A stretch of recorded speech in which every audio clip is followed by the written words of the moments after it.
The morning Jennie Reed wrapped her dead husband's bandana around her throat and tucked her hair beneath his weather-beaten hat. She made a promise to herself that she would not cry again until the cattle were safe, and the bank was satisfied, and the land that Thomas Reed had loved more than anything in this world still bore her name on the deed. It was the spring of 1878, and the Texas Panhandle was as unforgiving as it had ever been. The grass came up thin and pale after a hard winter, and the sky stretched so wide and empty over the canyon country that a person could feel swallowed whole by it if they stood still too long. Jennie had not been standing still. She had been doing the work of 3 men with the energy of someone who had nothing left to lose and everything left to protect. Thomas had died in January, not from a gunshot or a stampede or any of the dramatic violences that took men out here, but from a fever that came on fast and left him in 4 days. He had been 31 years old. Jennie was 28, and the morning they lowered him into the cold ground behind the barn, she had looked at the frozen creek and the gray sky and the 140 head of cattle she now owned alone, and she had felt something shift inside her chest. Not break exactly. Shift. Like a door swinging closed on a room full of light, leaving her standing in the hallway with her hands empty. The banknote was due in June. $240, which was not a sum that seemed impossible until you considered that the 2 hired hands Thomas had kept on through the winter had both left when word reached them that a widow woman was now running the place. One had found work in Amarillo. The other had simply ridden north without leaving word. Jennie had stood in the yard and watched the dust of his horse settle, and then she had gone back inside and sat at Thomas's desk and looked at the numbers until they made sense, which took a very long time because they did not make sense at all. She needed a cattle drive. That was the only answer. The spring market in Dodge City would bring good prices if she could get her herd there, and the route north along the Western Cattle Trail was well established by 1878. Men were doing it every season. She had watched Thomas do it twice. She knew the water crossings, she knew the grazing patterns, she knew how to read the sky for weather coming in from the northwest. What she did not have was a crew. No established cattle outfit operating out of the Panhandle in the spring of 1878 was going to hire a widow woman to work a drive. She had gone to 3 neighboring ranches to inquire about joining their outfit as an extra hand, and each time the conversation had followed the same shape. The men were polite. They were sorry about Thomas. They thought she was very brave. And no, they did not think a cattle drive was the right place for a woman, even one who had been running a ranch for 3 months on her own. The 4th outfit she approached was different. Harlan Briggs was putting together a drive with 1,600 head of mixed cattle, mostly longhorns, and he was short 3 hands because the same hard winter that had killed Thomas had convinced several experienced cowboys to try their luck in the silver mines further west. Harlan was a heavy-set man with a red face and a permanent squint, and he was advertising at the general store in Clarendon for experienced cattlemen at standard trail wages, which in the spring of 1878 ran to about $30 a month plus found. Jennie had stood outside that store for a long time before she went in. She had Thomas's clothes. She had Thomas's hat and his bandana and his worn leather gloves that were only a little too large for her hands. She had bound her chest flat with muslin strips that morning, not so tight she could not breathe, but tight enough. She had rubbed axle grease into her palms until they were properly rough and dark. She had practiced walking with her shoulders square and her chin tucked and her stride long and unhurried the way the men walked out here, the way men walked everywhere when they were not trying to apologize for taking up space. She called herself Jennie Reed. She said she had been working cattle since she was 14, which was true. She said her last outfit had been in South Texas, which was also true, because Thomas had driven cattle in South Texas before he came north, and she had ridden with him for 1 season before they were married. She spoke in a lower register than her natural voice, and she did not elaborate on anything she did not need to. Harlan Briggs looked at her for a long time. He asked her to rope a fence post, and she did. He asked her to saddle her own horse, and she did, efficiently and correctly. He asked her if she could cook, and she said she could cook well enough to keep herself fed, but she was not interested in wagon work, which made him laugh. He told her she was hired and to show up at dawn on Monday with her own bedroll. She showed up at dawn on Monday with her bedroll and her horse, a Sound Bay mare named Clara who had been Thomas's first purchase when they came to the Panhandle, and the drive began. There were 11 hands in total, including Jennie. The trail boss was a lean, sun-scorched man named Pete Dunbar who had made the drive to Dodge 4 times and spoke in short, practical sentences that contained no wasted words. The cook was an older Mexican man named Aurelio, who ran his chuck wagon with the authority of a general commanding a battlefield, and tolerated no nonsense within 20 feet of his fire. There was a young boy of 18 named Charlie Foss who was on his first drive and could not seem to stop talking, and there were 7 other men of various ages and histories whose names Jennie learned one by one in those first 2 days. And then there was Isaiah Hudson. She noticed him the first morning the way you noticed a particular quality of light, not with conscious attention, but with something quieter and more instinctive that made you look again. He was perhaps 30 years old, broad through the shoulder and lean through the hip, with the kind of dark eyes that absorbed light rather than reflecting it. He was black, one of the thousands of men who had come west after the war seeking the particular freedom that wide open country offered when the country you had come from was still trying to decide what freedom meant for a man like him. He moved around horses the way experienced horsemen moved, with a calm and a certainty that came from years rather than confidence alone. He did not talk much in those first hours. He worked steadily and without show, and when Pete Dunbar assigned him the right flank of the drag, he took the position without comment and did his job. Jennie was assigned the left flank of the drag, which was the least desirable position on a cattle drive because you rode at the back of the herd in a constant cloud of dust kicked up by 1,600 hooves. She pulled her bandana up over her nose and set her shoulders and rode. She had done harder things than this. She reminded herself of that every hour. It was at the end of that first day, when they had made 12 miles north and the cattle were settled, and the chuck wagon fire was going, and the men were eating Aurelio's beans and salt pork, that Jennie first spoke to Isaiah Hudson directly. She had chosen a spot at the edge of the firelight slightly apart from the others, which was what she did every night because she could not afford to be too close to people for too long. He had sat down not far from her, not so close as to be intrusive, just in the natural way that people arrange themselves around a fire. She had nodded at him. He had nodded back. They ate in silence, which was not uncomfortable. The second day was when everything changed. She had known the risk she was taking from the moment she put on Thomas's hat. She had calculated it against the alternative, which was losing the ranch, and she had decided that the risk was worth it. What she had not calculated was how sharp some people were. It happened at the noon stop, when the cattle were rested beside a thin creek and the men were watering their horses. Jennie had walked a little way downstream to splash water on her face and drink, and she had crouched at the creek edge and pulled her hat low and done what she needed to do quickly and carefully, as she had been doing every day since the drive began. When she stood and turned, Isaiah Hudson was standing 20 feet behind her on the bank. He was looking at the cattle.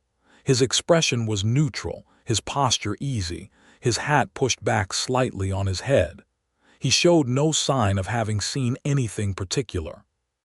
But Jennie's heart seized in her chest with a cold animal certainty, because she had heard no sound of his approach and he had been there, and she was a woman who had been paying very close attention to where every man on this drive was at every moment of the day. He glanced at her then, just a glance, the kind you exchanged with any fellow hand during a rest stop. He lifted his chin slightly in acknowledgement and then turned and walked back toward his horse. That was all. Jennie stood at the creek edge and made herself breathe steadily. She told herself she was wrong. She told herself he had not seen anything, that he had merely been walking and happened to stop, that the position of the sun was behind her, and the willows along the bank provided enough cover. She told herself a dozen things on the walk back to her horse, and she believed none of them. Because that afternoon, when they resumed driving the cattle north, Isaiah Hudson moved his position from the right flank of the drag to the left flank, which put him riding beside her. He did not make a thing of it. He simply came alongside her in that easy, unhurried way of his, and they rode in the same cloud of dust. And after a while he said, "Wind's shifting. Going to come around to the northwest by evening." "I know," she said, and kept her voice low and even. "Weather coming with it, probably. Probably." He nodded and they rode on, and he did not say anything else about anything that was not the cattle or the weather or the distance to the next water. And by the time they stopped that evening at the Pease River crossing, Jennie understood that he knew, and he was not going to say a word about it to anyone. She did not know why. She did not know what to make of a man who could look at a situation so clearly, and then simply choose to ride alongside it rather than expose it. All she knew was that the cold fear in her chest had not disappeared but had changed shape, from the sharp cold of immediate danger to something more complicated that she had no name for yet. That night she sat a little further from the fire than usual and watched Isaiah Hudson from under the brim of her hat. He was playing cards with Charlie Foss and one of the other hands, a man named Greer who had a gray beard and permanent weathered good humor. Isaiah was winning modestly and without gloating, and when Charlie Foss lost his last few coins he laughed and said it was a fine education, and Isaiah said that was a generous way to look at it, and there was something in the way he said it, something warm and considered, that made Jennie watch him a little longer than she intended to. She told herself she was simply trying to understand whether he was a threat. She told herself it was caution, not curiosity. She was already lying to herself about other things, so one more lie seemed manageable. The third day brought the weather Isaiah had predicted, a gray northwest wind that had teeth in it and drove cold rain at an angle for most of the morning. The cattle were restless and difficult, wanting to turn their backs to the wind and drift south, which was the wrong direction entirely, and it took all 11 hands working hard to keep them moving north. Jennie pushed Clara hard through the gray morning, cutting off strays at the left flank, her coat soaked through, and her hands numb inside Thomas's leather gloves. She was so focused on the work that she did not notice the gap opening in the herd until it was nearly too late. A section of about 30 cattle had split off to the east, following the pull of some invisible persuasion that cattle understood, and people did not, and they were moving fast. Jennie saw it from her position and went after them without thinking, pushing Clara from a canter into a gallop across the wet grass, leaning low over the mare's neck and working to get around the front of the split group before they got too far east. She was ahead of them and turning them when her horse's left foreleg found a prairie dog hole hidden in the wet grass. Clara went down fast and Jennie went with her, and for a long, breathless moment she was on the ground in the wet grass with the world upside down, and 30 longhorns coming at her from the left and her horse scrambling to get back up from the right. She got her feet under her and moved, but her left ankle had caught under the stirrup when she fell, and it was screaming at her in a way that said it was not broken but was not happy either. She did not have time to think about her ankle because the cattle were still coming, and Clara was up and moving, and the whole situation was going wrong all at once. Then Isaiah was there. He came from the north, having seen what happened from his position, and he cut across the front of the split group with the kind of controlled recklessness that came from knowing exactly how much speed and how much horse you had under you. He got around the front of the strays and turned them back west, and between his horse and Jennie's limping effort they pushed the 30 cattle back into the main herd before they were more than a few hundred yards gone. When it was done and the cattle were moving properly again, Isaiah brought his horse alongside Clara and looked at Jennie directly, not at her clothes or her hat or anything that might reveal what he knew. He looked at her face. "You hurt," he said. "Ankle," she said. "I can ride." He looked at her for a moment longer, some private assessment happening behind his eyes, and then he nodded. "Tell me if it gets worse," he said. She did not tell him it got worse, which it did by about midday. But she could ride, and she rode, and when they stopped that evening she unsaddled Clara herself before she allowed herself to sit down and take her boot off and look at the swelling that had developed around her ankle.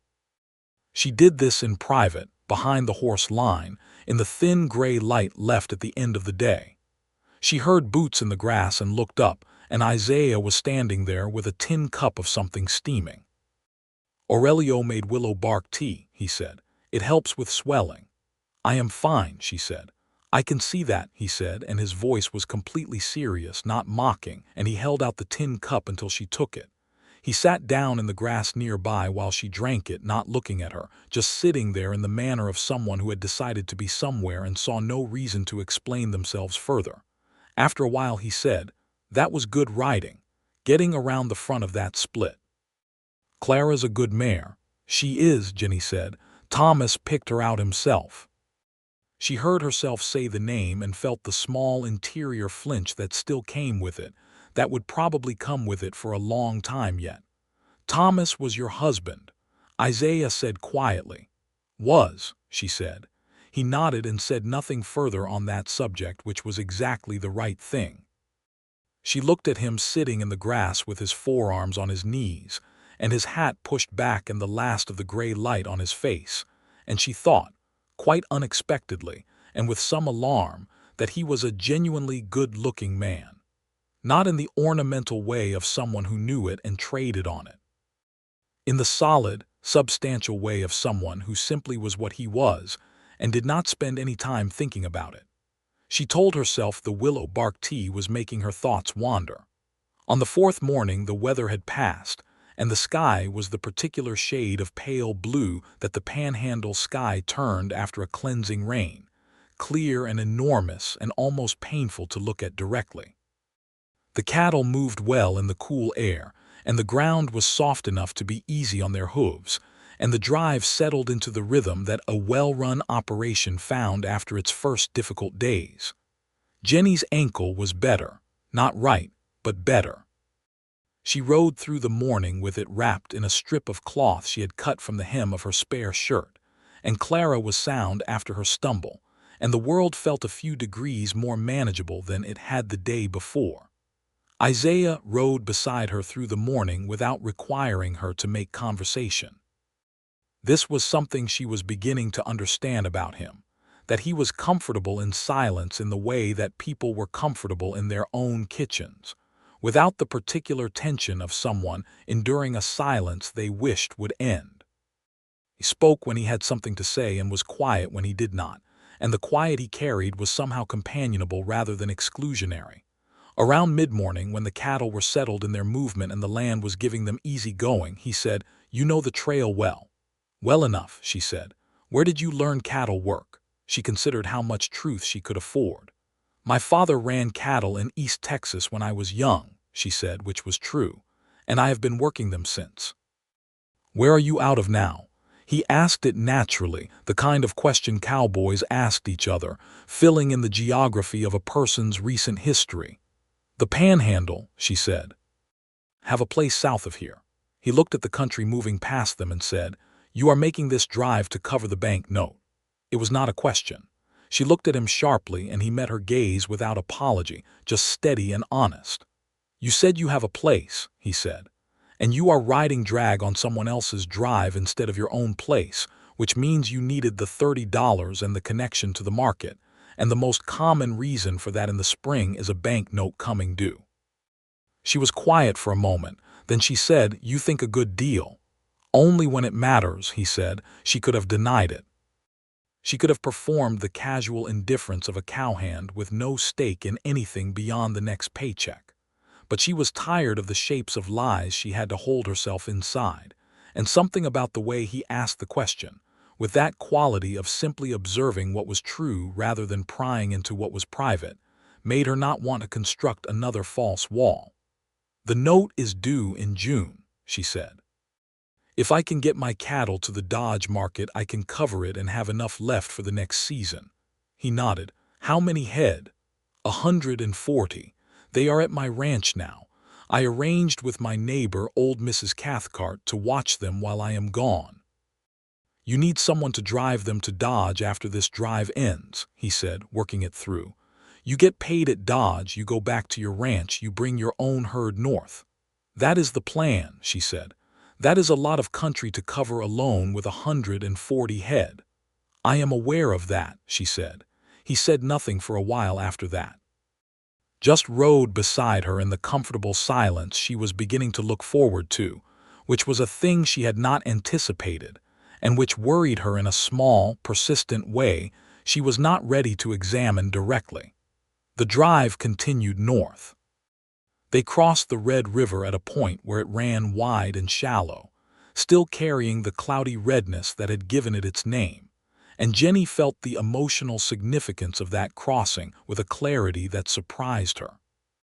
The Red River had always been a boundary in her mind, the edge of Texas, the beginning of Indian Territory and then Kansas beyond, and crossing it felt like moving away from the place where Thomas's grave was, which was not relief exactly, but was something she could not describe more precisely than that. Isaiah pulled his horse alongside hers in the river crossing, the water coming up to the horse's knees and running cold around them, the cattle crossing in a broad spread upstream. "You all right?" he said. She had not thought she was showing anything on her face. She had thought she was holding herself together the way she always held herself together, which was carefully and with both hands. She looked at him in the middle of the river with the water running past them and the sun on everything and said, "I am perfectly fine." He looked at her for one more moment and then looked ahead at the far bank and said, "It is a good crossing. Thomas would have approved." She had not told him Thomas's name was Thomas Reed. She had said Thomas once with the possessive pronoun in front of it, and he had heard it and remembered it, and he had offered it back to her now not as a probe but as a small, careful gift, the acknowledgement that a person who had been loved and lost deserved to be mentioned by name. Her throat tightened. She kept riding. He would have, she said, and was proud of how steady her voice remained. At the end of that day, sitting near Aurelio's fire with the southern stars coming up over the Indian Territory sky, and the cattle settled in a broad, dark mass to the north, Pete Dunbar distributed the first portion of wages, because some of the men had sent money home and needed to get it in the next post town. He handed Jennie $15, and she folded it without looking at it and put it in the inner pocket of Thomas's coat. That night Charlie Foss, who was young enough to still believe in the romantic possibilities of conversation, sat himself down near her and said, "Jay, you are a quiet one. Where are you from originally?" "East Texas," she said. "Me too," he said, with the enthusiasm of someone who had just discovered a long-lost cousin. "What county?" "Nacogdoches County," she said. "I am from Smith County myself," he said. "Not so far, you got family there still." "No," she said. Charlie Foss had the good instincts to hear when a door was closed, even if he sometimes knocked twice before accepting it. He nodded and changed direction and started talking about the cattle market in Dodge and what he intended to do with his wages, which involved a degree of optimism about games of chance that Jennie found almost endearing in its ambition.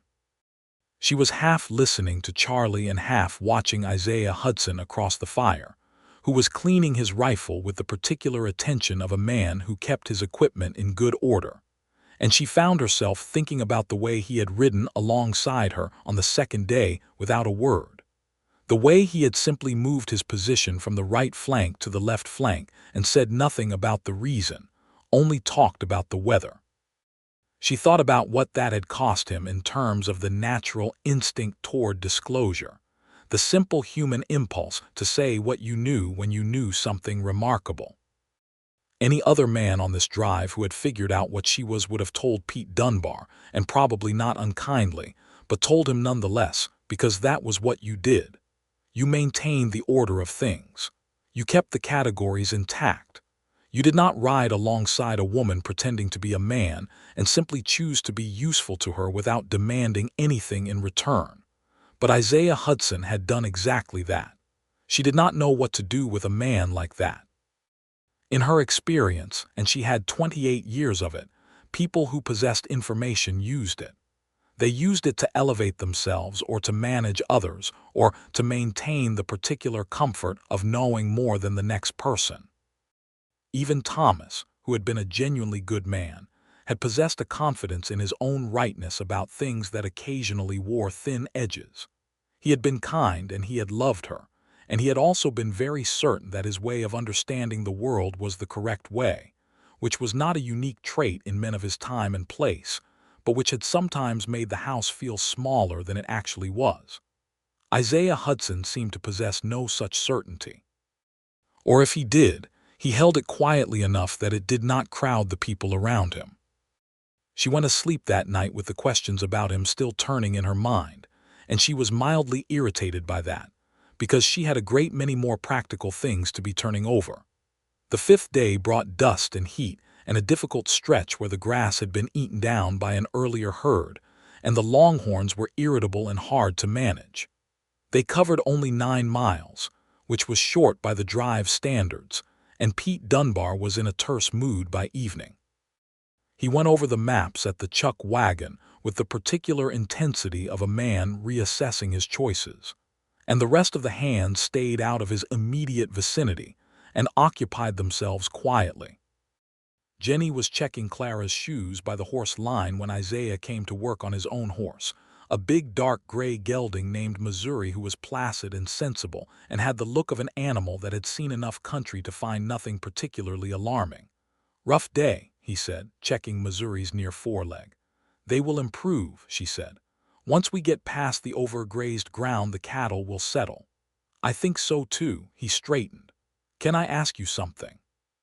She stiffened slightly, though she kept her hands moving on Clara's hoof. "Depends on the question."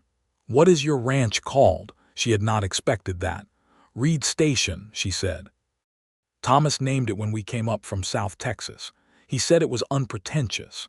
A small sound came from Isaiah that was almost a laugh. "Is it a good place?" She stopped what she was doing and thought about it honestly, which she had not let herself do in several months because thinking about Reed Station honestly was thinking about everything she stood to lose. "It is a very good place," she said. "The creek runs clean even in summer. The soil is red clay with good grass on top. There are cottonwood trees along the lower pasture that are the biggest I have ever seen in the Panhandle. Thomas used to say they had been there since before anyone in our family was alive, which was probably true." "That sounds like a place worth keeping," Isaiah said. "It is the only thing left of him that is alive," she said, and then she heard the rawness in her own voice and pressed her mouth together and straightened and looked at the horizon. Isaiah said nothing. He did not offer comfort or platitudes or the well-meaning but ultimately hollow phrases that people offered to the recently bereaved. He simply stood there, present and quiet, until she had her composure back, and then he said, "Missouri threw a shoe today. I am going to need Pete's farrier tools in the morning." "The gray on his right rear has been slightly off," she said, grateful for the return to practical ground. "I noticed it this afternoon." "You notice a lot," he said, and this time there was a quality in it, not flattery exactly, but something warmer than simple observation. She looked at him and found him watching her with those dark, absorbing eyes, and something happened in the space between them that she could not name and did not try to. Only looked away first, and said she was going to get some of Aurelio's supper before it was gone.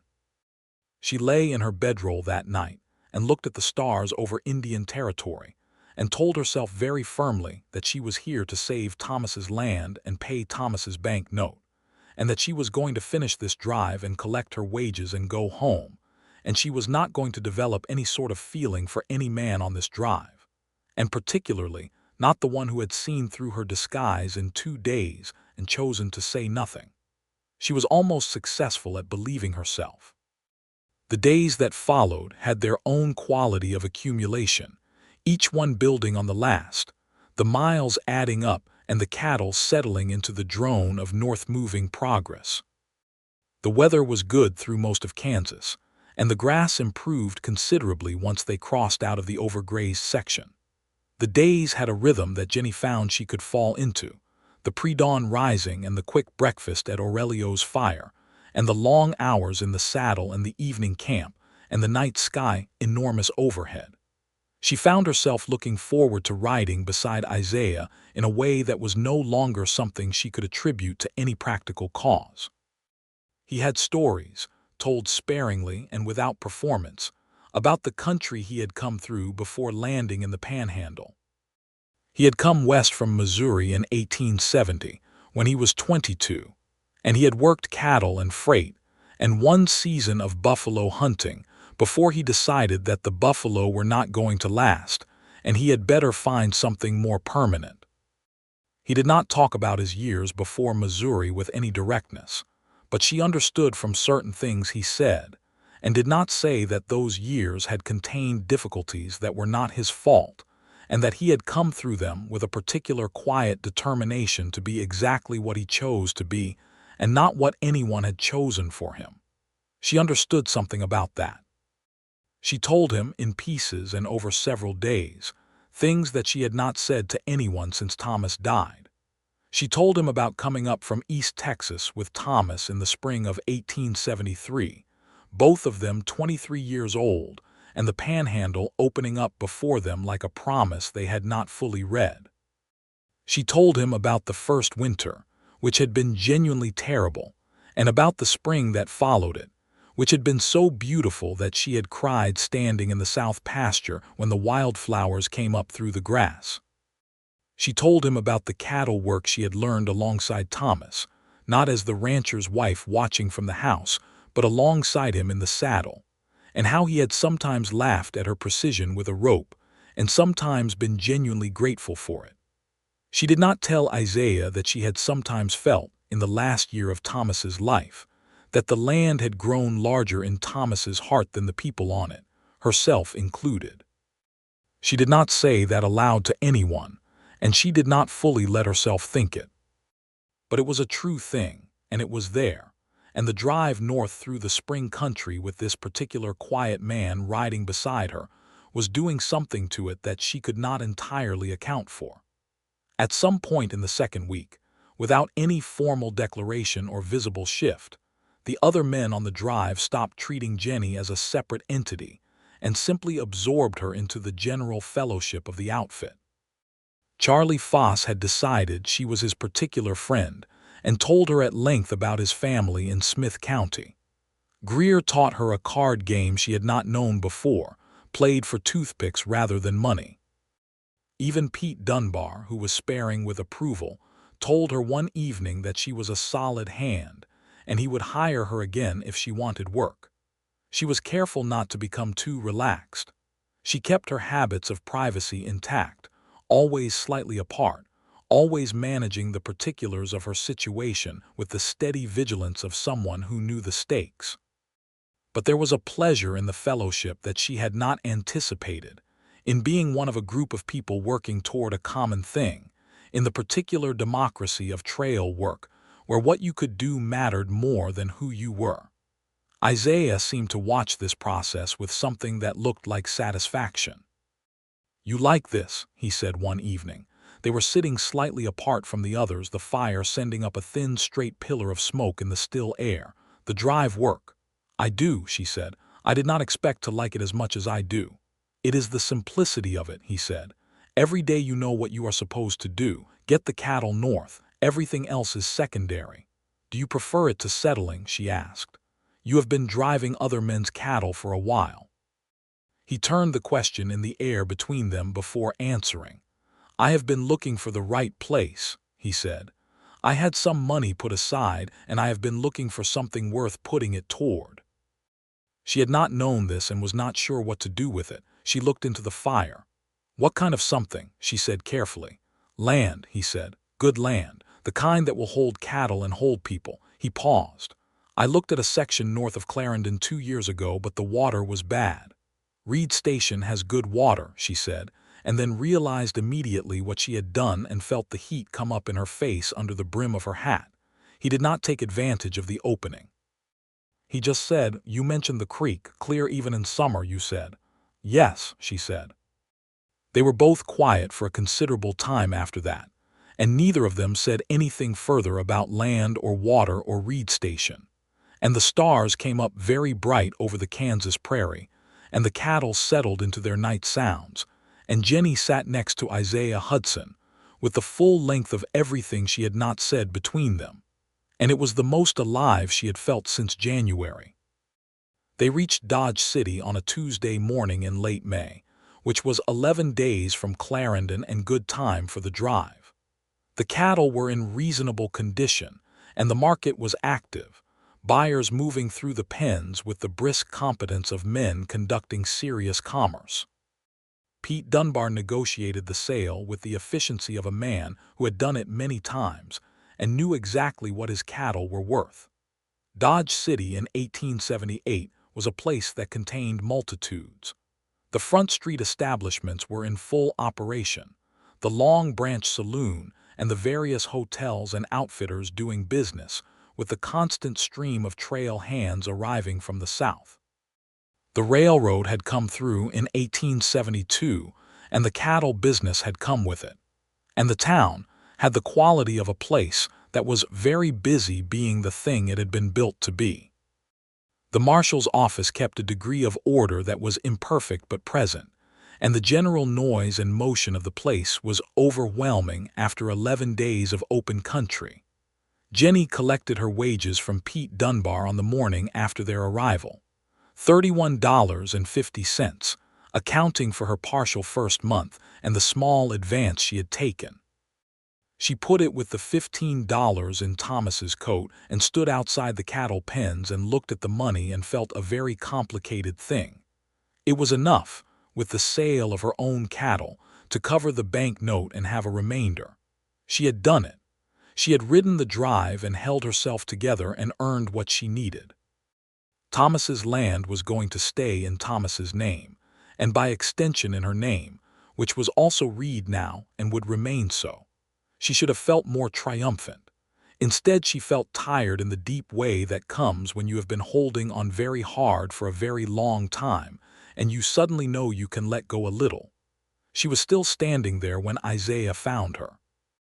He had been to the land office and the bank, he said, taking care of some business, and now he was looking for something to eat that was not beans and salt pork, and would she like to come to the hotel dining room?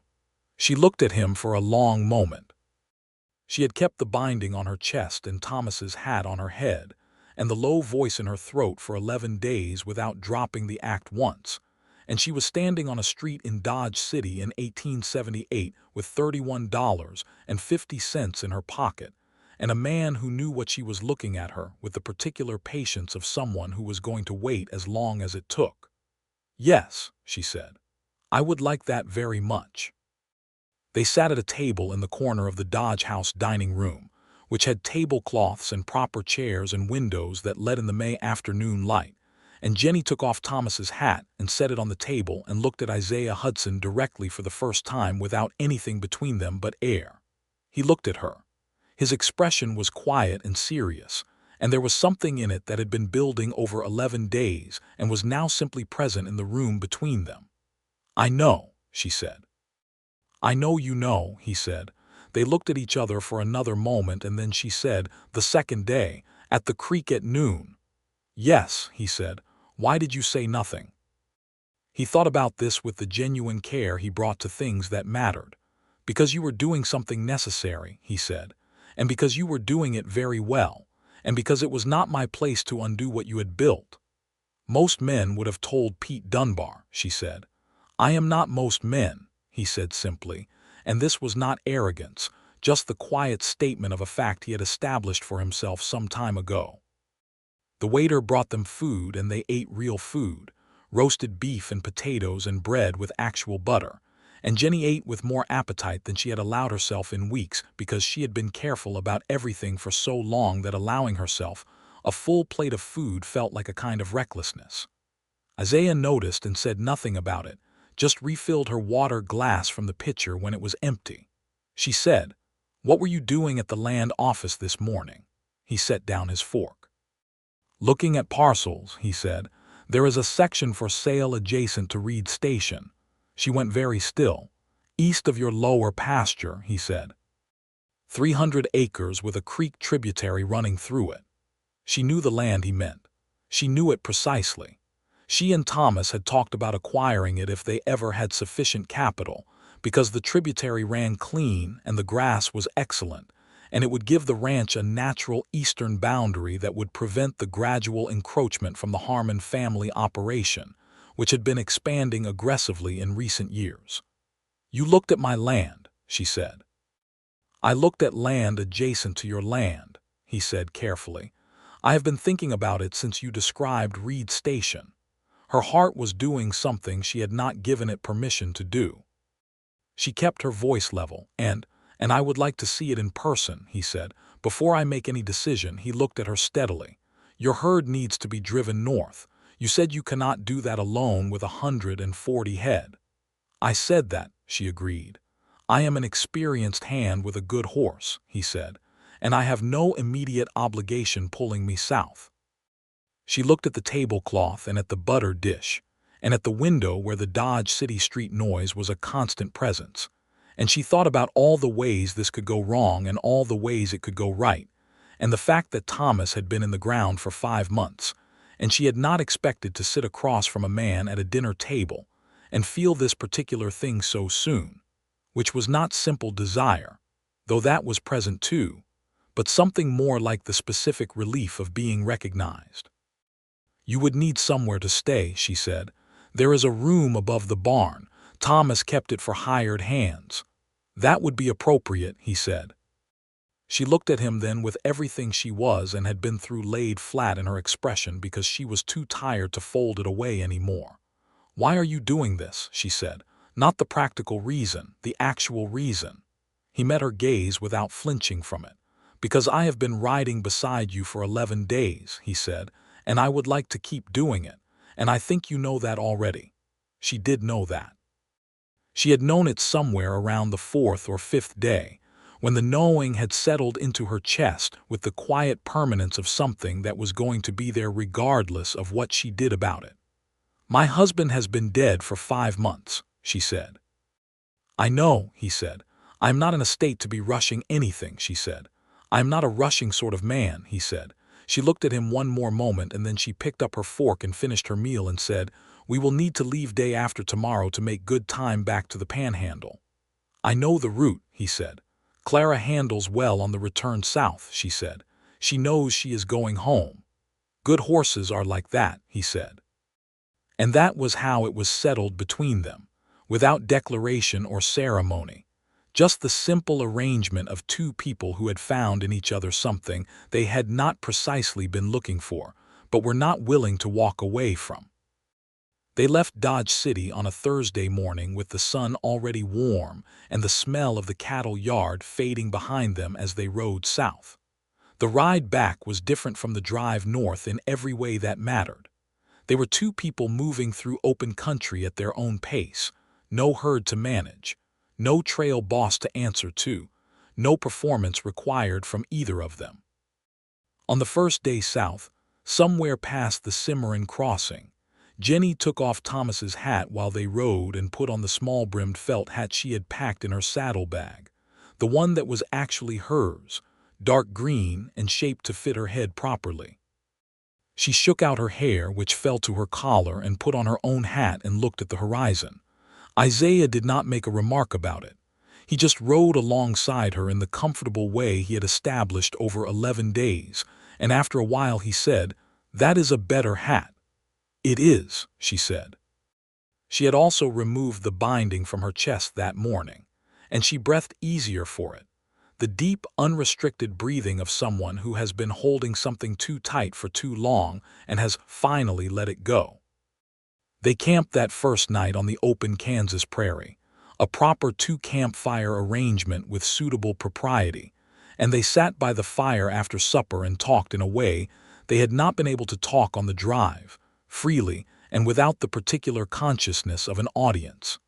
He told her about his family in Missouri, a mother and two sisters who were still there, who he sent money to when he could. She told him about her own family in Nacogdoches County, her father who had died of the same fever that had taken Thomas, some year before Thomas's death, and her mother who lived with Jennie's older brother in Tyler now. She told him that she and Thomas had wanted children, and that it had not happened in 5 years of marriage, and that she had made a private peace with that, though the peace had its tender places like any scar did. He listened to all of this without the slightly uncomfortable shifting that men sometimes showed when women talked about the interior of their lives.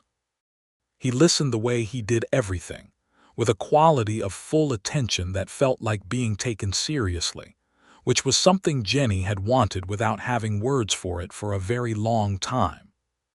The second day they crossed back into the Texas Panhandle, and Jennie felt the particular significance of that boundary in her chest again, the same gravity she had felt crossing the Red River north. She was coming home. She was coming home with the money to keep the home.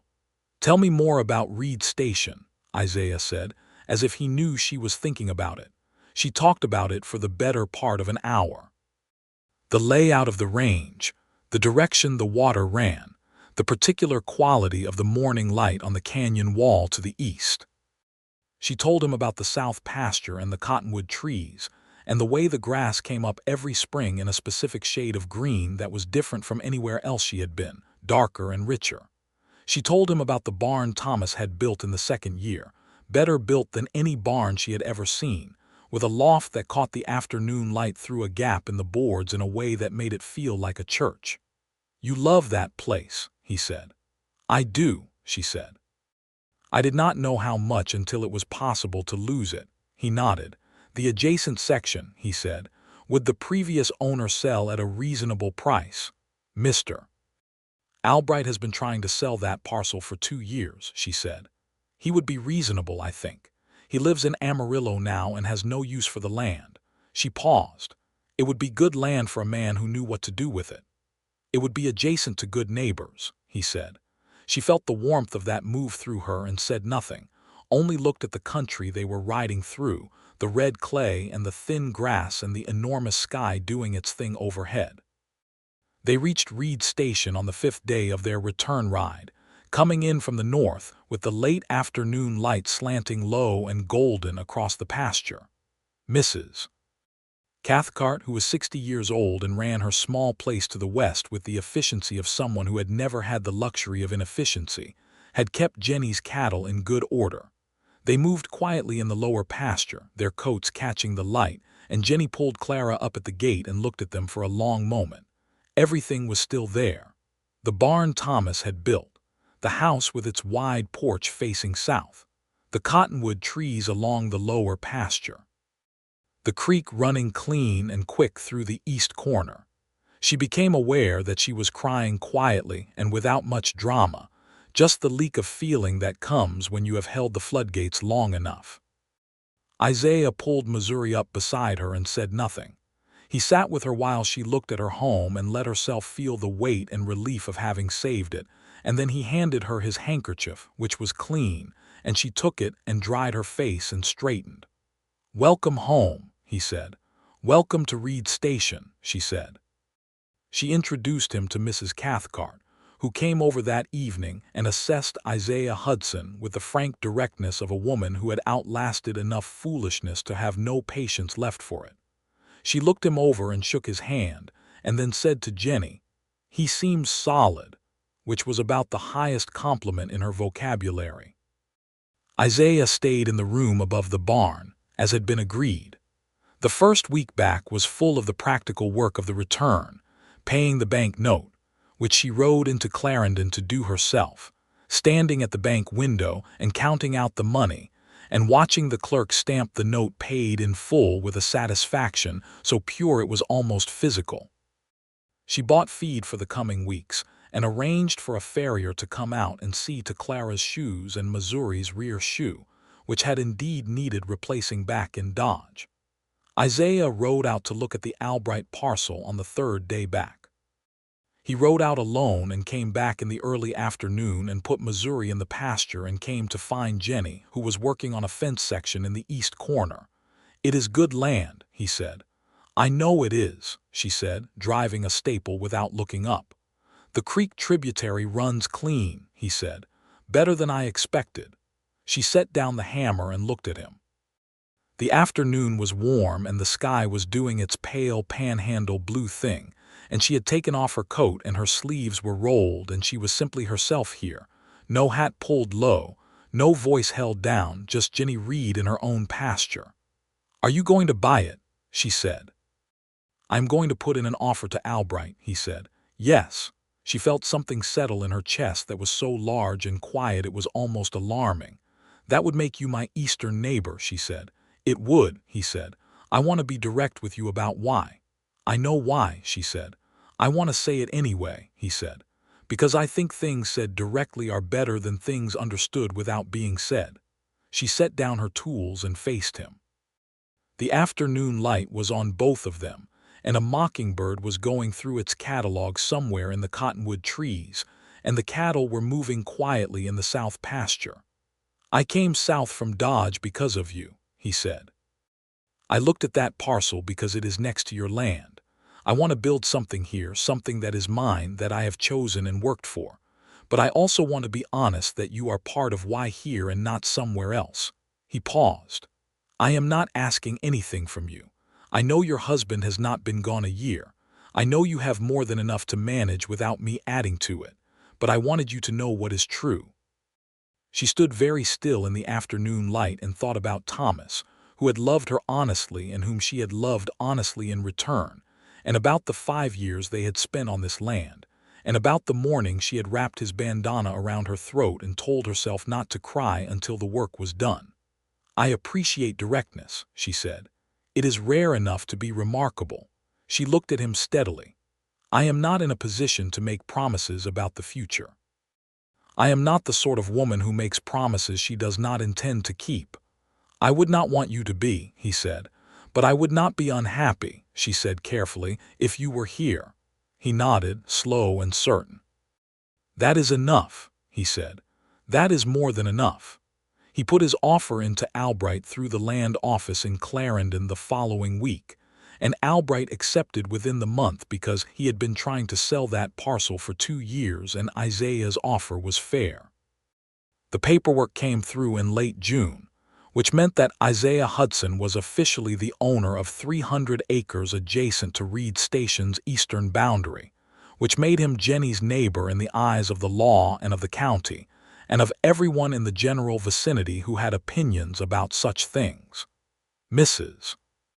Cathcart had opinions, which she delivered to Jennie over coffee on a Tuesday morning with the directness that was her permanent mode of operation.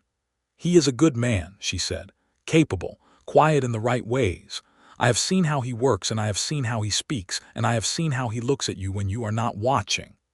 "Mrs. Cathcart," Jennie said, "I am 60 years old and I have earned the right to observe things aloud," the older woman said, without particular apology. "Your Thomas was a fine man, and I will say nothing against him. But you are 28 years old and you have a great deal of life ahead of you, and that man is on your eastern boundary working his land every day with the energy of someone who has found a place worth staying in." Jennie said nothing, which was its own kind of answer. The summer progressed with the steady accumulation of daily work that defines life on a working ranch. Jennie drove her cattle to the Clarendon market in August, a modest sale that brought good prices, and she banked the money against the following spring's note and the costs of the coming winter. She repaired the house roof where it had been showing weakness through the previous winter's ice. She hired a local boy named Hector, who was 17 and strong and willing to learn, to help with the heavy work through the fall. Isaiah worked his parcel with the methodical efficiency of someone building from scratch. He cleared fence lines, established a water trough system from the creek tributary, and began the foundational work of a small house on the high ground above the creek. He did this work largely alone, which Jennie watched from her own side of the fence with a respect that was also something more. Occasionally she brought him water or a meal. The natural neighborly exchanges of people living adjacent in a country where distance made such exchanges significant. They rode together most Sunday mornings, which became a habit so naturally established that neither of them had to suggest it. They rode the fence lines between their properties and then pushed out further into the canyon country, and they talked about the land and the cattle and the practical concerns of the coming seasons, and sometimes they talked about other things, about Missouri and East Texas, and the particular quality of Western freedom that was real and also constrained in ways that the Eastern newspapers did not always understand. Isaiah talked about this with a clear-eyed precision that she admired. He said that the West had given him more room than any other place he had found, but that the room was not unconditional, that there were towns he rode wide around and men he recognized as dangers, and that this was simply the arithmetic of living in a country that had made him free on paper in 1865 and was still working out what it actually meant in 1878. "Does it make you angry?" she asked. "Every day," he said simply. "I have learned to let the anger make me precise rather than reckless." "That is a hard thing to learn," she said. "It is," he said, "but I had good reasons to learn it." He glanced at her. "What makes you angry?" She thought about it. "The assumption," she said. "The assumption that because I am a woman I cannot manage the things I have been managing perfectly well." She paused. "I disguised myself as a man to earn wages on a cattle drive because no one would give them to me otherwise. I rode that drive as well as any hand in the outfit, and I am still capable of sitting in a bank in Clarendon and being spoken to as if I need things explained to me." "You rode that drive better than most hands in the outfit," he said. "You know what I mean," she said. "I do," he said. "I know exactly what you mean." They rode on through the canyon country, with the summer sky enormous overhead and the grass moving in the warm wind, and the anger between them had the quality of something shared, and therefore slightly lightened, not resolved but carried together rather than separately. The summer deepened into fall, and the fall came on gold and cool from the northwest. The Panhandle autumns had always been Jennie's favorite season, the air so clear that distances that were invisible in summer heat suddenly resolved into visible miles of country. She could stand on the rise above the barn and see the canyon walls 20 miles east, red and layered and ancient in the clean, cool light. One October evening she and Isaiah were sitting on her porch after supper, as they had taken to doing when the evenings were mild enough. She had made coffee, and he had brought over a pie that Aurelio had sent down from a cattle drive he had cooked on that fall, a dried apple pie wrapped carefully in cloth that had survived 2 days of travel better than it had any right to. The stars were extraordinary that night, the full canopy of them in a sky that had no competition from any artificial light for 50 miles in any direction. "I want to tell you something," Jennie said. "All right," he said. She looked at the stars and found the words she had been arranging for several weeks. "I have been thinking about what you said in Dodge City," she said, "about why you came south." "Yes," he said. "I have been thinking that I said I was not in a position to make promises," she said. "And that is still true. I do not know what the future holds and I am not going to pretend I do." "That is honest," he said. "But I know what I feel," she said. "And I know that what I feel when I am with you is different from what I expected to feel. After Thomas died, I thought I was going to spend the rest of my life managing this ranch and being sufficient to myself, and that this would be adequate and probably even satisfying." She paused. "It would have been adequate. But it would not have been this." He was quiet for a long moment. Then he said, "What is this?" She turned to look at him in the starlight. "Something I would like to continue," she said, "if you are willing to let it take the time it needs." "Jennie," he said, and her name in his mouth had a weight to it that was new and real. "I have been patient my entire life. I have the time." She reached over and put her hand over his where it rested on the arm of the chair. He turned his hand over under hers and held it, and they sat like that for a long time in the Panhandle night, and it was the simplest and most complete thing Jennie had felt since January. The fall turned to winter, and winter in the Panhandle was serious business in 1878. The blizzards came down from the northwest without apology, driving snow hard and horizontal, and Jennie and Isaiah worked their respective operations with the grim efficiency of experienced ranchers who had been through hard winters before and knew that the cattle's survival was the only variable that mattered during the worst of it.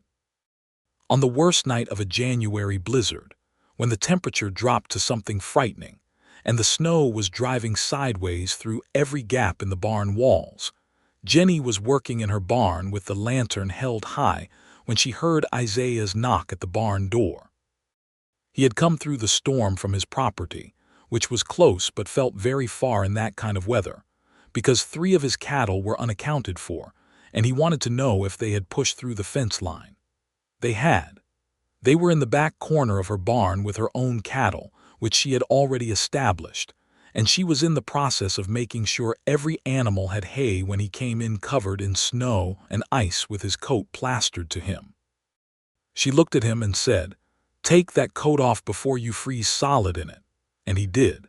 And she hung it near the lantern, and they worked together in the warm animal smell of the barn for the next 2 hours, checking each animal and putting out extra hay and checking the water troughs and making sure the gaps in the walls were adequately stuffed with straw.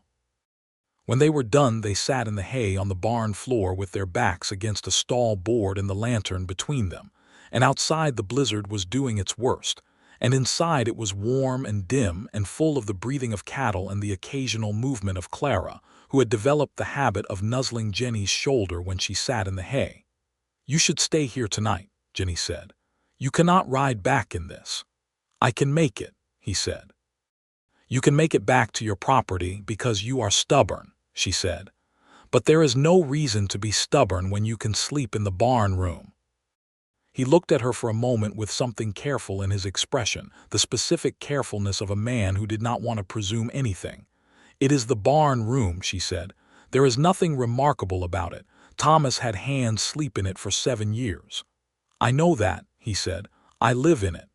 "Then stop being stubborn," she said. He stayed. He slept in the barn room and she slept in the house, and the blizzard outside was an irrelevant detail compared to the feeling of not being alone in the middle of it, which was something she had not known she needed until she had it. By February, the winter had done its worst and begun to release its grip, the way the worst things eventually do. They had lost 8 cattle between them to the bad stretch, which was a loss but not a devastating one, and the spring was beginning to make its preliminary arguments in the form of slightly longer days and the occasional smell of melt on the south-facing slopes. On a mild Sunday in late February, they rode the fence line together as they usually did, and then Isaiah pulled Missouri up on the high ground above his creek and sat looking at his property, which was developing the visible shape of a real working ranch now with the completed fence lines and the house structure rising from the foundation and the outbuildings taking shape. He said, "I want to ask you something." She pulled Clara alongside him and looked at the property and then at him. "All right," she said. He did not turn toward her. He looked at the land that was his, that he had bought with his own money and was building with his own hands, and he said, "I want to ask if you would be willing to make this one property." She was very still. "Not immediately," he said, "and not on any terms that do not suit you. I know you have Thomas's name on the deed, and I know what that means to you, and I am not asking you to give anything up." He turned to look at her then. "There are ways to join 2 properties that keep both names on the deed, Reed and Hudson Station, or whatever you would want to call it. I'm not asking you to disappear into my name or my property or my plans." Her throat was tight. She looked at the creek tributary that ran clean through his land and connected to the creek that ran through hers, the same water making its way through both their properties as it had been doing for longer than anyone in their families had been alive. "Are you asking me to marry you?" she said. "I am asking if you would be willing to consider it," he said. "In whatever time frame is right. I am not pressing." "Isaiah," she said. "Yes," he said. "You figured out what I was on the second day," she said. You moved to the left flank and rode beside me and said nothing. Yes, he said again. You have been riding beside me ever since, she said. He looked at her, and there was everything in his face that she needed to see, all of it steady and honest and without performance, just the straightforward fact of what he felt laid out in the February light. I would like you to keep doing that, she said, for the rest of my life, if you are willing. He reached over and took her hand, the two of them on horseback on the high ground with the canyon country spread out around them, and the sky beginning to think about spring. I was hoping you would say that, he said. They were married in April of 1879 by the circuit preacher who came through Clarendon every 6 weeks, in a ceremony that took place at Reed Station on the South Porch, because the spring weather cooperated with a warmth and clarity that felt like deliberate generosity from a sky that owed nobody anything. Mrs. Cathcart was there, wearing her good dress, and looking satisfied in the way of someone who has watched an obvious thing take the time it needed to become real. Charlie Foss happened to be driving through the Panhandle on another outfit and stopped in when he heard there was a wedding, which delighted him enormously and confirmed his long-held conviction that the quiet J. Reed from the Briggs Drive had been something more interesting than a regular hand. Aurelio sent a wedding gift from wherever he was cooking that season, a cast iron pot that arrived by freight wagon with a note in his careful handwriting that said simply, "For feeding people well." The deed to the combined properties, registered at the Clarendon Land Office in April of 1879, read Hudson Reed Station, which was how Isaiah had proposed it, and which Jennie had accepted with the modification of putting his name first, because it was his land that had joined hers rather than the reverse, and she thought precision mattered in the foundational documents of a life. They ran the combined operation through 1879 and into 1880 with the kind of partnership that worked because both parties were competent, and because neither of them confused partnership with the erasure of the other person's particular way of doing things. Isaiah had his methods and Jennie had hers, and where they differed they argued with the productive specificity of people who respected each other's intelligence, and they usually arrived somewhere better than either of them had started from. Hector, the boy Jennie had hired in the fall, stayed on through the winter and asked to stay on permanently, which they agreed to. He had grown into a capable hand and showed a particular aptitude with horses that was worth developing. They brought in 2 additional hands in the spring of 1880 as the herd grew, men from Clarendon who were known quantities and reliable. In the fall of 1880, Jennie told Isaiah that she was expecting a child. She told him in the barn, the same barn Thomas had built in the second year, in the late afternoon when the angled light came through the gap in the boards the way it always had. She had been thinking about how to say it for a week, which was not like her because she was generally a direct person, but this was different from other things. She said, "I need to tell you something." He looked at her from over Missouri's back, where he had been checking a scrape on the gelding's shoulder. She said, "We are going to have a child, in the spring." He went very still in the way that large, self-contained men sometimes went still when something moved them past their usual capacity for composure. He stood there for a moment, and then he came around Missouri and put his hands on either side of her face with a gentleness that was almost unbearable, and he said, "Jennie," and that was all, but it was everything, the complete weight of everything he felt compressed into her name. She put her hands over his and said, "I know, I know." He held her there in the barn where the light came through the gap in the boards, and she felt the history of everything she had carried alone in this place, all of January and the frozen ground and the bank note and Thomas's bandana around her throat, and she felt it shift and settle into something she could call a life rather than a survival. She said, "I did not expect this when I put on Thomas's hat." He laughed, a full, genuine sound that she never got tired of hearing. "What did you expect?" $30 and a chance," she said. "You got a good deal more than that," he said. "I know it," she said. Their son was born in March of 1881. a healthy and demanding boy who announced himself with considerable energy and showed no signs of becoming less emphatic about his needs as the first weeks passed. They named him Thomas James Hudson, Thomas for the man whose land was now part of what this child would inherit, and James for Isaiah's father, who had been a man of great dignity in circumstances that had tried hard to take that dignity from him. Thomas James was a stocky, dark-eyed child who had his father's quality of absorbing light and his mother's absolute certainty about what he wanted and his intention to have it. He screamed magnificently and slept with the profound commitment of someone who worked hard. Jennie loved him with a ferocity that was new to her even after a life that had contained no shortage of fierce feelings. Isaiah with the baby was something she had not anticipated and could not adequately describe in words, which was frustrating because she liked to be precise. He held the boy with the same careful attention he brought to everything, and talked to him in a low voice about the land and the cattle and the creek and the quality of the spring grass.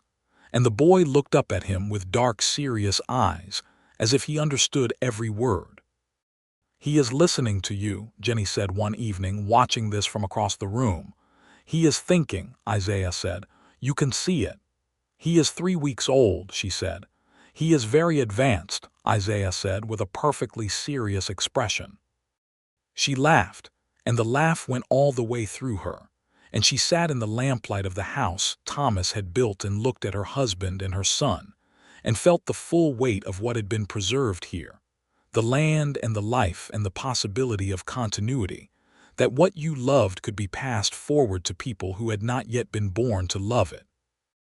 In the spring of 1882, with Thomas James Hudson walking determinedly around the house and the ranch in the proprietary manner of a child who understood that this place was his to grow up in, a letter arrived from the Briggs outfit requesting experienced hands for another drive north. Pete Dunbar's name was on the recommendation. Jennie read it at breakfast and handed it to Isaiah. He read it. He looked at her. "What do you think?" he said. "I think Pete Dunbar does not know he is writing to the widow who dressed as a cattle hand on his 1878 drive," she said. Isaiah smiled. It was the particular smile she had come to love best, the one that started in his eyes before it reached his mouth, slow and warm and entirely for her. "He would be surprised," he said. "He would recover," she said. "He is practical." "Are you thinking of going?" he said. She thought about it seriously. The ranch was in good shape. They had good hands in Hector and the 2 additional men. Thomas James was old enough to be managed by Mrs. Cathcart for a few weeks. The drive would bring wages and the connection to the Dodge market that was always useful. "I am thinking about it," she said. "Then I am going with you," he said. "We will take Hector as a third hand and put the others in charge here. We would need to join Briggs's outfit," she said. "Pete Dunbar will take us," he said. "We are both experienced. He will find out who I am," she said. "He will find out you are Jennie Hudson of Hudson Reed Station, which is accurate," he said. "What he decides to do with the additional information is his business, but I suspect a practical man who needs good hands will not spend much time on it."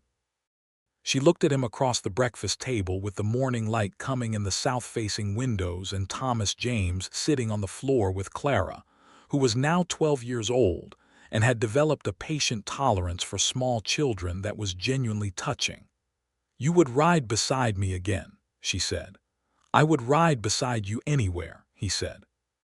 She wrote back to the Briggs outfit that same day and said that Isaiah Hudson and Jennie Hudson of Hudson Reed Station were available for the spring drive and could bring a third reliable hand. She signed her full name and did not explain anything further because she was a direct person and she had found that directness, applied consistently, simplified a remarkable number of situations. Pete Dunbar's reply came back within a fortnight. It said he was glad to have them and that experienced hands were always welcome, and that he would see them at the rally point in May. He did not mention anything about the name, which was either because he had not connected Jennie Hudson to the quiet Jennie Reed, who had ridden his left drag flank in 1878, or because he had connected it, and had decided that a solid hand was a solid hand, regardless of the route they had taken to the saddle. Jennie thought it was probably the latter. Pete Dunbar was, above all things, practical. They rode out for the drive in May of 1882, Jennie and Isaiah and Hector, on a morning when the Panhandle sky was doing its most earnest spring blue, and the grass was up green and thick after a winter that had been hard but not punishing. Thomas James stood on the porch with Mrs. Cathcart and waved with the full-body commitment of a 14-month-old, who did not yet understand that waving was a small gesture and not a full performance. Jennie turned once in the saddle to look back at Hudson Reed Station, at the barn Thomas had built, and the house with the wide south-facing porch and the cottonwood trees along the lower pasture that had been there before anyone she had ever known was born. The creek was catching the morning light and throwing it back in pieces. "Ready?" Isaiah said beside her. She faced forward. The trail north stretched out ahead of them, red dust and spring grass and all the wide, difficult, magnificent country in between. "Yes," she said, "I have been ready since the second day." He laughed and she laughed, and they rode north into the morning, side by side as they had been from the beginning, as they intended to be from here forward. On every trail the country opened up before them, and every trail they made themselves across the land that was theirs, and the life they had built inside it, which was something neither of them had planned and both of them had earned. The cattle drive of 1882 went well. Pete Dunbar did not comment on Jennie's identity beyond a look of slow recognition on the first morning, and a nod that contained approximately 10 years of silence about several things he had probably suspected even in 1878. He assigned her the right flank this time, which was a better position than drag, and she took it without ceremony and did her job. Isaiah rode beside her when the drive allowed it and covered his assigned position when it did not, and the country moved past them in the way country does when you are moving through it with purpose, each mile a small completion, and the distance behind them growing with every day north. They sold in Dodge at good prices and came south again in June, and the summer of 1882 was warm and productive, and the fall market was the best the Panhandle had seen in 3 years. They expanded the herd by spring of 1883 and brought in a fourth permanent hand, a man named Silas who had come west from Tennessee and was good with cattle and better with horses, and needed a place that judged him by his work rather than his history, which Hudson Reed Station was in a position to offer.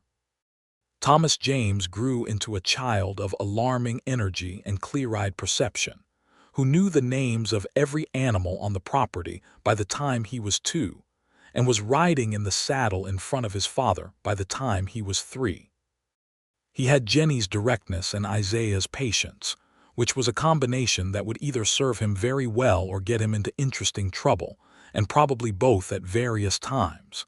In the spring of 1884, Jennie told Isaiah they were expecting again. This time she told him in the house, at the kitchen table, over morning coffee, because she had decided that remarkable news did not require a remarkable setting, it only required honesty. He sat with it for a moment, that same still quality that she loved, and then he said, "Thomas James is going to have opinions about this." "He has opinions about everything," she said. "It is his defining characteristic." "He gets it from you," he said. "He gets it from both of us," she said, "and you know it." Their daughter was born in October of 1884, a girl with her mother's brown eyes and her father's particular quality of attention, who observed the world from her first days with an expression of severe and patient assessment that made Jennie laugh every time she saw it because she recognized it exactly. They named her Clara, for the bay mare who had carried Jennie north from the Panhandle in 1878 and south again, and through every working year since, who was now 16 years old and lived out her retirement in the south pasture with the grass she had earned. Thomas James, who was 3 years old and had indeed had opinions about the new arrival, eventually decided that Clara was acceptable on the grounds that she was, in his measured assessment, pretty small but okay. He was willing to show her things, he said, once she was bigger, and in the meantime he supposed she could stay. Isaiah had sat in the lamplight with his daughter in his arms the evening of her birth, Thomas James asleep in his room, Jennie resting in the bed with the particular bone-deep exhaustion that followed labor. And he had looked at Clara with that dark, absorbing attention of his, and Jennie had watched him from where she lay and thought about all the distance between January of 1878 and October of 1884, between the frozen ground and the frozen bank note, and the bandana around her throat, and the life that had been waiting on the other side of all of it.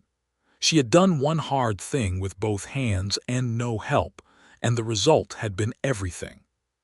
She had wrapped Thomas's bandana around her throat and put on his hat and walked into the general store in Clarendon and called herself Jennie Reed, and she had ridden the left drag flank of Harlan Briggs's 1878 cattle drive north through the dust and the rain and the river crossings. And on the second day, a man she had not known yet had figured out what she was, and moved his horse to ride beside her and said not one word about it to anyone. And from that one decision, his choice to simply ride alongside her instead of exposing her, everything else had come. "What are you thinking about?" Isaiah said quietly from across the room. "The creek at noon on the second day," she said. "At the Briggs Drive," he smiled. "You knew I had figured it out." "I knew the moment you moved to the left flank," she said. "My heart nearly stopped." "I could tell," he said. "You kept your face very still, but Clara's ears went back." "Clara always knew when I was frightened," she said. He looked down at the sleeping Clara in his arms, the small one, their daughter who bore the mayor's name, and then at his wife in the lamplight. "I was not trying to frighten you," he said. "I was trying to say that I knew, and it did not change anything." "It changed everything," she said gently. "That is the point." He understood what she meant. He had been understanding what she meant since the second day on the trail in 1878, since the moment he moved his horse to the left flank and rode beside her in the dust. And this had not changed in 6 years, and would not change in 60. Which was the particular certainty that came from knowing a person all the way through and choosing them anyway, every day, in every kind of weather the panhandle could deliver. The years settled around them the way good years did, not without difficulty, because the panhandle was never without difficulty, but with the solid accumulation of a life well run and well loved. Thomas James became the boy who knew every acre of Hudson Reed Station better than some men knew their own faces, who could read the weather coming off the canyon walls 2 hours before it arrived, and who had his father's way with horses that was not taught but simply present.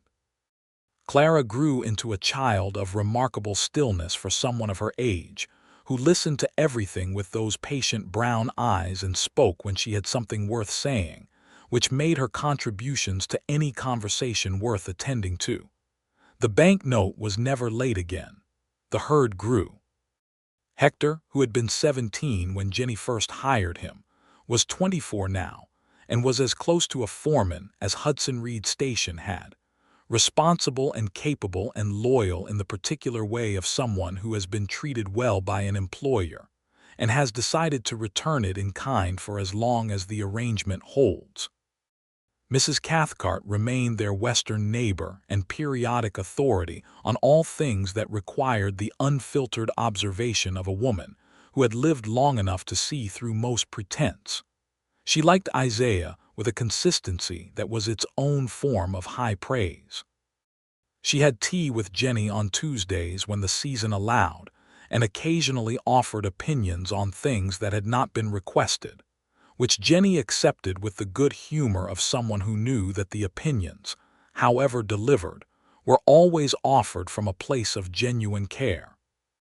On a September evening in 1886, Jennie and Isaiah sat on the south porch of the house as they had sat on countless September evenings before, the sky doing its autumn thing above the canyon country, the cattle settled, the children inside. Thomas James was 5 and Clara was nearly 2, and the house had the particular warm noise of a place fully occupied by life.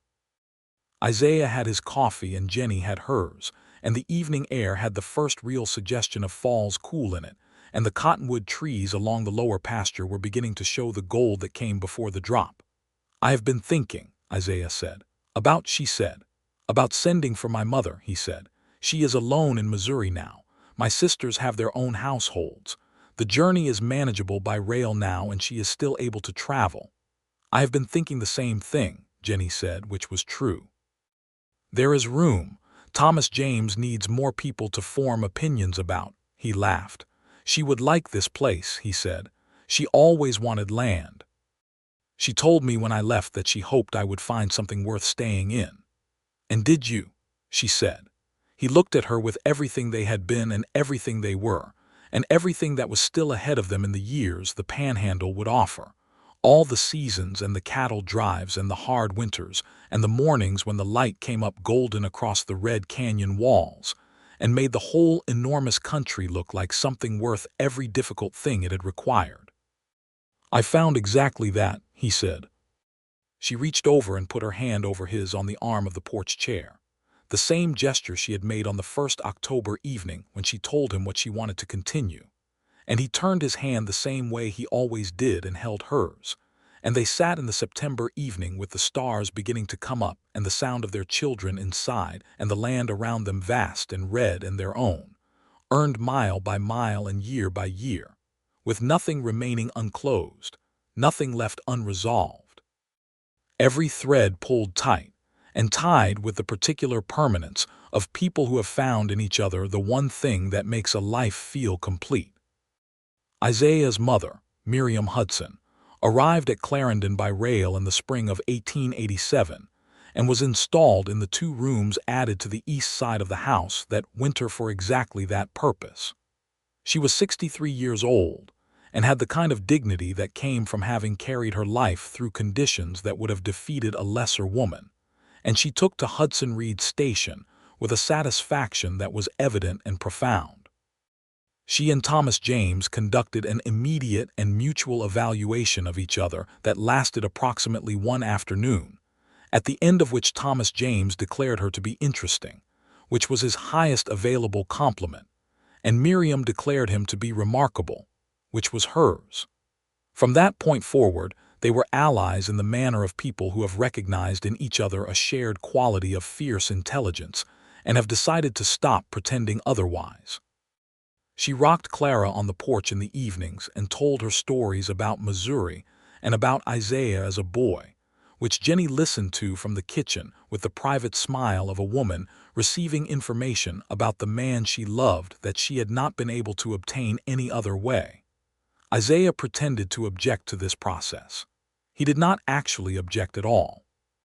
Reed Station, which was what the neighbors and the county still sometimes called the whole combined operation, became Hudson Reed Station on every document and sign, and in the mouth of every person who had business there, because Jennie insisted on it and because it was accurate. 2 names, 2 properties joined into one, 2 histories braided into a single continuous story that was still being written, and would be written forward by the children who were growing up knowing this land as theirs, and would know it still when they were old. On the evening of their anniversary in April of 1889, 10 years after the circuit preacher had married them on this same south porch, Jennie stood at the porch rail and looked out over the south pasture where the spring grass was up green and thick, and the cottonwood trees were budded out. Isaiah came to stand beside her in the way he always came to stand beside her, easy and unhurried and without announcement, the way he had come alongside her on the trail in 1878 and every day since. 10 years, she said. 11, if you count the drive, he said. I count the drive, she said. He put his arm around her and she leaned against him. And the evening was warm and the sky was enormous, and somewhere in the south pasture, Clara's namesake, mare was still moving slowly through the grass in the last of her years. And the children were inside with Miriam, who was telling them something that was making Thomas James laugh in the high clear way he had. And the ranch was alive and the note was paid and the land was theirs, and would be their children's after them. She had wrapped Thomas's bandana around her throat one January morning in 1878, because there was nothing left to do but hold on. She had ridden a strange outfit's drive north through the dust and rain, and a man she did not know had figured out what she was in 2 days and said nothing, had simply moved his horse to the left flank and rode beside her, and had been riding beside her ever since through everything the years had offered. She looked out at the country that was hers and thought that if she had known, standing at the creek at noon on the second day with her heart seized in her chest and his figure on the bank behind her, what the decision he made in that moment would mean for the rest of her life, she would have turned around and thanked him then and there. She would have told him on the spot what that silence cost him in terms of easy disclosure and what it gave her in terms of everything. But she had not known, and he had said nothing, and they had ridden on together through the country that was still open and still full of the kind of possibility that required courage rather than luck to reach, and the reaching had been worth every inch of the distance. She said nothing of this aloud. She did not need to. She leaned against Isaiah Hudson on the porch of the house they shared on the land they owned together, and listened to the spring evening, and felt the full and specific completeness of a life that had been saved and then transformed, and then made into something that contained within it everything she had not known to ask for and would not, for all the gold and grass and wide sky in the panhandle, trade for any other life there was. It was enough. It was more than enough. It was, in every way that mattered, everything.